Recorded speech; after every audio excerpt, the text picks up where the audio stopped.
Hello दोस्तों, welcome to financial tips. आज के अपने इस वीडियो में हम लोग डिस्कस करने वाले best tax saving mutual fund जिसे ईएलएसएस फंड भी करते हैं, equity link saving schemes for 2021 and 2022।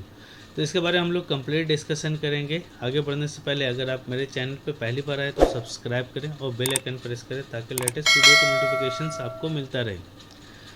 तो चलिए शुरू करते हैं अपने इस वीडियो को। हम लोग सबसे पहले देख लेते हैं कौन सा बेस्ट फंड्स सेलेक्ट चल रहा है अभी, बेस्ट ऑफ ईएलएसएस फंड्स। तो यहाँ पे हम लोगों ने देखें 4 फंड ऑलरेडी मैंने यहाँ पे सेलेक्ट कर रखा है। दैट मीन्स मेरा ऐसा tax saver fund first one, and then Canara Robeco equity tax saver fund, and third one Axis long term equity fund, and fourth one DSP tax saver fund. इन चारों फंड का हम लोग कंपैरिजन करेंगे, कौन सा इन चारों से अगर एक सेलेक्ट करना है तो कौन सा एक फंड सेलेक्ट करेंगे, और अगर दो भी सेलेक्ट करना है तो कौन सा दो आप सेलेक्ट करेंगे। ठीक है, या फिर ऑलरेडी आप किसी फंड में पहले से एसआईपी करें तो अगर न्यू फंड आपको यहाँ पे सेलेक्ट करना है तो कौन सा फंड सेलेक्ट करें, क्योंकि यहाँ पे आपका जो एसआईपी है वो 3 साल के लिए लॉकिंग हो जाता है। उसके बारे में हम लोग डिस्कस करेंगे। यहाँ से देखिए हम लोग इन एटी मनी की वेबसाइट पर आ गए और यहाँ पे आप देख सकते हैं ये चारों फंड मैंने यहाँ पे सेलेक्ट कर रखा है। मेरा ऐसे tax saver fund, Canara Robeco tax saver fund और Axis long term equity fund. यहाँ से आप देख सकते हैं this one this one this one, और last one is DSP tax saver fund. ठीक है, तो ये डीएसपी टैक्स सेवर फंड है। अब इन तीनों फंड का हम लोग देखेंगे कि इसका रिटर्न कैसा रहा। ठीक है ना, तीनों का अगर कैटेगरी हम लोग देखेंगे तो तीनों की कैटेगरी आपको क्या हो गए, ELSS equity link saving scheme. ELSS fund में सारे आ गए और सारे इक्विटी में मोस्टली इन्वेस्ट कर रहे हैं। और इसका रैंकिंग अगर हम चेक करेंगे यहाँ से, तो रैंकिंग अगर हम देखें यहाँ से एटी मनी रैंक 2 है out of 25, 4 and 9, and similarly you can check in DSP tax saver fund में इसका रैंक 2 है आउट ऑफ 25। फंड की अगर हम एज की बात करेंगे तो फंड का एज है, अगर मेरा ऐसे टैक्स सेवर का देखें तो this one is 5 year 9 month and fund size 9401 crore, and 8 year 8 month का हो गया Canara Robeco tax saving fund, and 2680 इसका फंड साइज हो गया। Axis long term equity fund का 8 ईयर 8 मंथ्स है, और सबसे ज़्यादा जो AUM है ये इसी फंड का हो गया 33,871 करोड़। एंड सिमिलरली आप देखेंगे डीएसपी का, तो डीएसपी में भी आपका 8 ईयर 8 मंथ्स का हो गया और फंड साइज जो है 9675 करोड़ का हो गया। ठीक है, तो यहाँ से आपने देखा कौन कौन सा फंड कितना पुराना है। तो सबसे रिसेंट अभी मेरा ऐसे टैक्स सेवर फंड नहीं, बाकी लोग मोस्टली तीनों फंड 8 साल 8 मंथ पुराना है। और सबसे ज़्यादा जो AUM है यहाँ पे वो axis long term equity fund का है। ओके, फिर नेक्स्ट अगर हम रिटर्न की बात करेंगे, यहाँ से अगर आप रिटर्न देखें तो क्योंकि एक्सिस लॉन्ग टर्म फंड मतलब ELSS फंड में आप जब भी इन्वेस्ट करेंगे तो आपका जो इन्वेस्टमेंट है वो 3 ईयर के लिए लॉक इन पीरियड यहाँ पे रहता है। 3 साल के लिए आप उसे सेल नहीं कर सकते। सेल अगर आप करना भी चाहेंगे तो वो आपका रिजेक्ट हो जाएगा, क्योंकि ये 3 ईयर के लिए लॉकिंग पीरियड रहता है।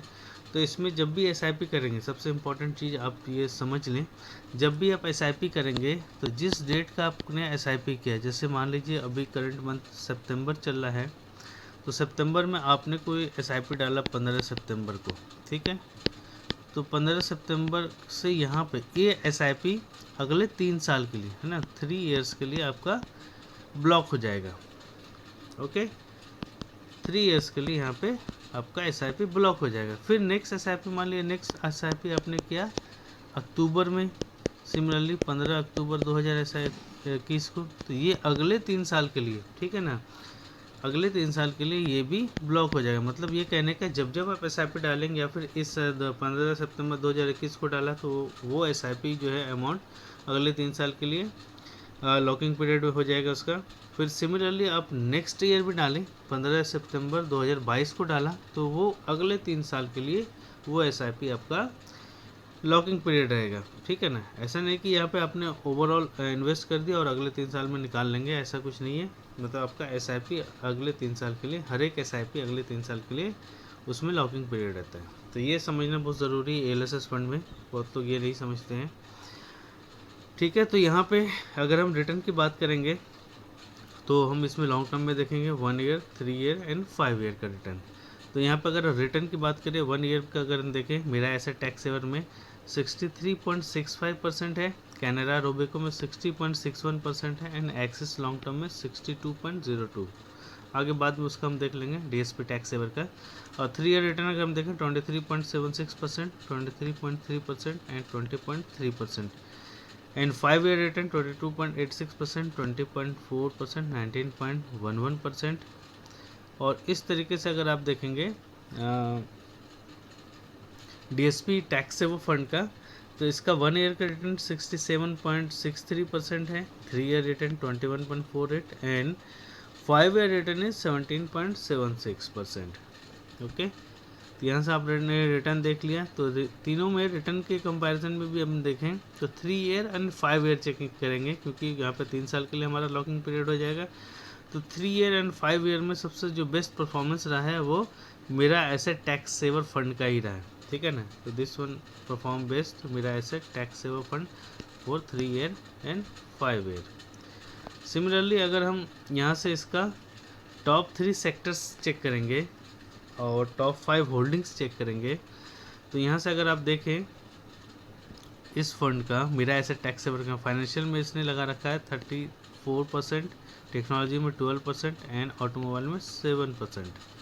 और इसकी टॉप 5 होल्डिंग देखें, HDFC bank 8.38%, ICICI bank 7.14%, Infosys 6.37%, axis bank 4.59 and TCS 4%।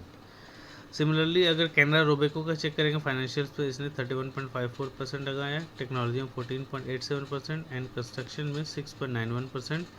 और टॉप 5 होल्डिंग में Infosys 8.16%, HDFC 7.8%, ICICI bank 6.72% and L&T 4.24%, TCS 4%।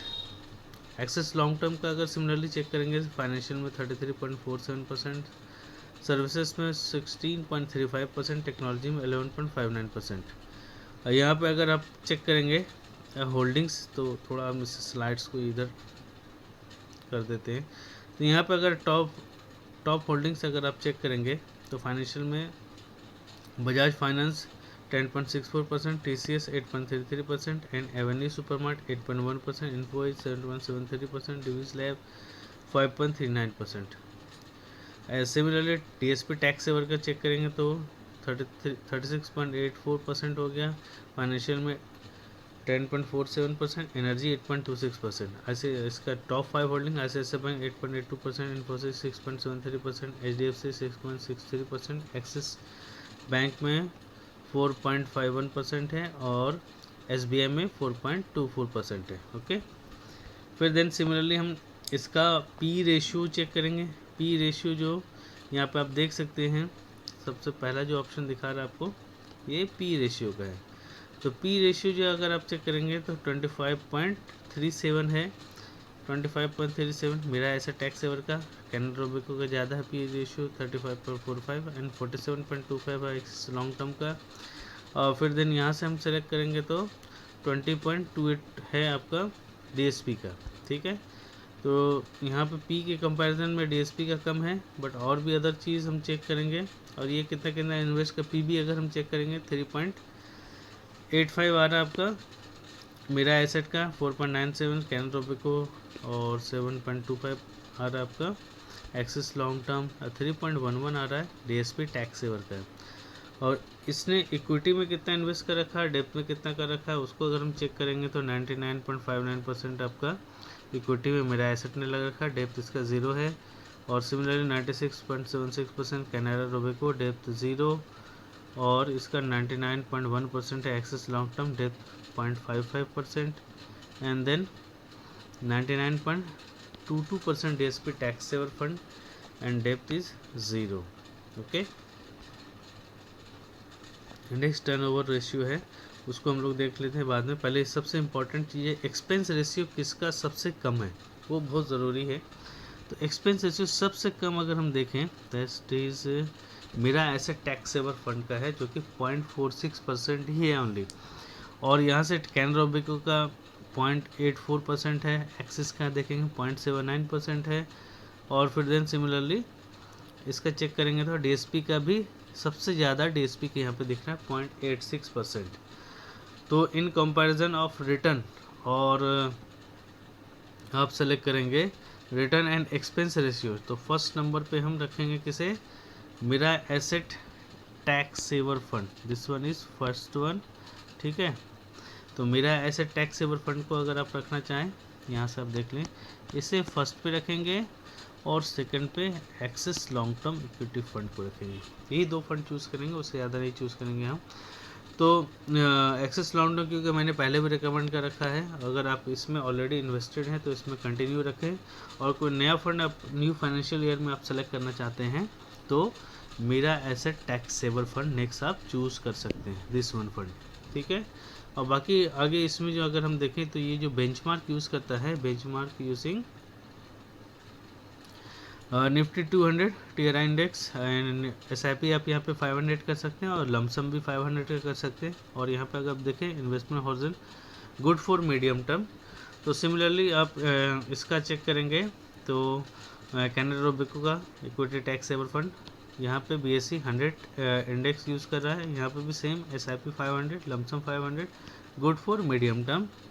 और इसका चेक करेंगे axis long term equity fund S&P BSE 200 index use कर रहा है, और यहाँ पे भी सेम चीज़ है, SIP यहाँ पे भी आप 500 कर सकते हैं और लमसम भी 500 का कर सकते हैं and good for medium term.